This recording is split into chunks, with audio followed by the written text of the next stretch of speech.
Hey guys, I'm Christopher from ChinaMobileMag today with a review about the Chuwi Hi12, one of the largest Chinese tablets available to date. This slate is especially targeting productive users with its high-resolution 12-inch screen combined with the Intel Atom X5 Z8300 SoC, 4GB of RAM, 64GB of memory as well as Windows 10 as the operating system. So let's take a closer look at this device and check out if it's worth its price tag. The Chuwi Hi12 comes in a large brown cardboard box which doesn't tell you much about what's inside. Strangely, there is some dual boot advertising sticker on one side despite the tablet not offering any support for this. Inside, next to the tablet, we find a 2.5 ampere charger, a micro USB charging cable and a small envelope containing several Chinese documents. There also is a keyboard dock available which allows you to transform the tablet in a notebook, but this one has to be purchased for 40 extra bucks and hasn't been included with my sample. Design-wise, the Chuwi Hi12 isn't anything special. It's kind of the typical stuff you get with most Chinese tabs around the 200 bucks range. It's made from a plastic chassis on which an aluminum rear panel is mounted using 4 very small Torx screws. On the left we find all the ports of the tablet PC, which includes 2 full-sized USB ports, of which one supports USB 3.0 and one micro HDMI port.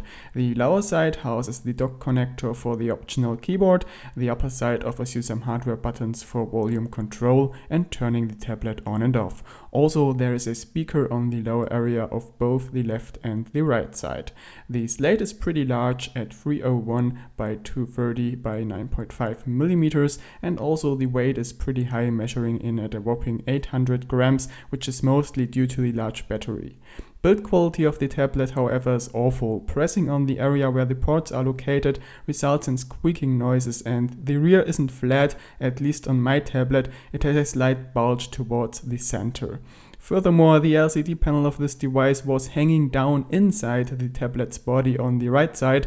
When I took it apart, I quickly located the issue. The LCD panel itself is fixed using the main board on the left side, but there is nothing that would fix the panel on the right side, but that's the area the battery is glued onto the screen. This means the battery is actually pulling the LCD down into the rear metal cage, which looks awful. I fixed that using some foam material, but anyone paying money for that device is likely not willing to perform such hacks. What's more, the volume rocker of this unit quickly ceased to operate. When I press volume down, it will keep going down until I press volume up, which will stop the button from being stuck. This makes listening to music a pain in the ass. Also, the buttons, which normally are one piece, fall out the tablet in separate pieces. When I open it, seems like they used some dirt cheap material there. The 12-inch display of the Chuwi Hi12 operates at a resolution of 2160 by 1440 pixels, thus offering a very sharp picture. The digitizer supports up to 10 fingers at once and reacts precise and with almost no delay. Unfortunately, the panel isn't of a good quality. It shows a yellowish tint, and Chuwi don't use OGS, so there is a pretty huge gap in between the panel and the glass, which results in annoying reflections. Along the comparably low maximum screen brightness, outdoor readability is near to impossible. The digitizer is manufactured from normal non-hardened glass and without any anti-fingerprint coating. This means that you probably shouldn't use the tablet without a screen protector to avoid scratches. Also, the glass is a real fingerprint magnet. The Intel Atom X5 Z8300 is the small brother of the Z8500 and is clocked at a lower maximum of 1.83 GHz. Also, the GPU is a bit less powerful. Anyway, you don't notice any of that during everyday use except for 3D graphics. One huge advantage of the Z8300 is less heat being produced, and exactly here we have to honor Chuwi, since they made sure cooling is done properly.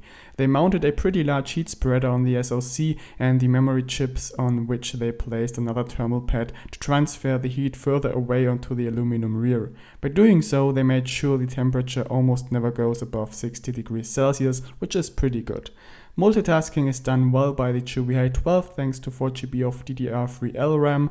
The internal memory is 64GB in size, based on eMMC 4.5.1 and is made by Hynix. It reaches about 140 MB per second reading and 80 MB per second writing speed.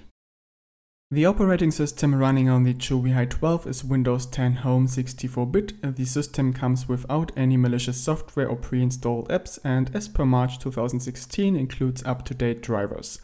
Unfortunately, there is no dual boot support, which actually is advertised on the packaging, which is kinda unfortunate. Somehow strange is the BIOS/UEFI menu. You have full access to it, but you can only operate it using an external USB keyboard. There is no touch support, which I am used to from other tablets, the TechLast ones for example.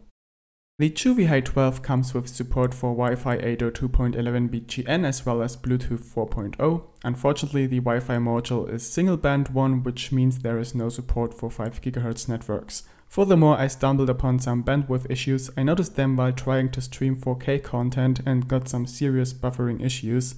Doing a speed test revealed the issue. The maximum throughput is only 20 Mbit per second. From time to time it drops even lower to 2 or 3 Mbit per second.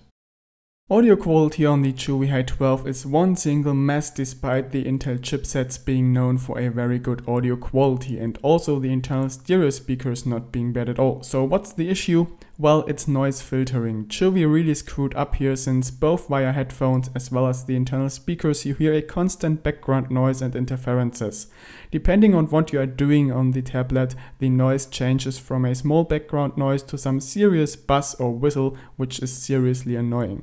The internal mic also doesn't offer a good quality. Recordings sound kinda dull, which also means that Cortana often has issues understanding voice comments. The Chuwi Hi12 comes with a 5 megapixel rear camera and a 2 megapixel front shooter. The quality is quite okay for Skyping and doing pictures of documents, but don't expect any quality shots. Recording videos with the Windows Camera app has not been possible for some reason. The tablet only issues an error when trying to do so. The battery inside the Chuwi Hi12 boasts a whopping 11,000 mAh capacity, and yep, this indeed is for real, but it is needed to ensure a proper battery life despite the large screen. Doing classic office tasks, web browsing and stuff, this light reaches about 5 to 6 hours of continuous operation at 100% screen brightness. Going down to 50% you get 7 to 8 hours. Unfortunately, charging the battery takes ages due to fast charging being missing. It takes up to 9 hours but can be speed up a little using a stronger power supply with 3 amps. Anyway, charging definitely must be done overnight. So taking all that into account, I definitely cannot recommend the Chuwi Hi12. The concept is nice, but the implementation is flawed. The bad build quality, the flawed screen, the audio noises, all those issues can't be found on many other tablets. At a price tag of about $220 or $250 including the keyboard dock, the Chuwi Hi12 is way overpriced considering what you get. So that's all from my side. Thank you for watching this review and I hope you will be with me again on the next review. As usual, if you have questions, drop a comment. The link to the shop as well as more information can be found in the video description. If you like what we are doing at ChinaMobileMag/China Devices, make sure to subscribe to this channel and pay us a visit on www.ChinaMobileMag.de and www.chinadevices.net. Bye bye, over and out.